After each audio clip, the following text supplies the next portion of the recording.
Namaste, my name is Bhumika. I am studying in grade 5 in New Abhinava Public School. I like to eat many varieties of food and my favorite is biryani.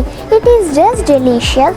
So I learned how to prepare a biryani with my mom.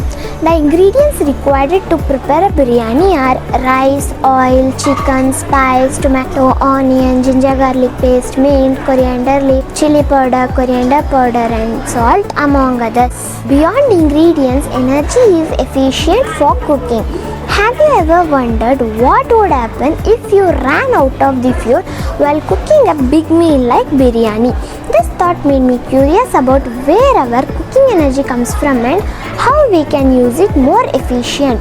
I have observed my mom use the stove to cook and I follow the same method.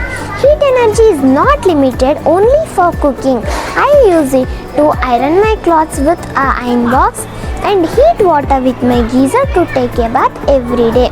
But again, if we do not use energy efficient techniques, we can waste a lot of these valuable resources.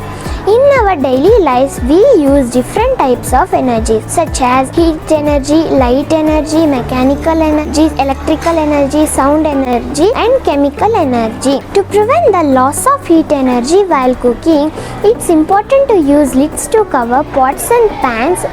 This traps the heat inside, making the cooking process faster and more efficient. With more people on our planet, our energy needs are growing. Using renewable energy helps meet these needs and protects our planet for the future generations. It reduces greenhouse gases, fights climate change and ensure to leave a clean and sustainable world those who come after us. Together, let's embrace the renewable energy for a bigger, cleaner and more sustainable world.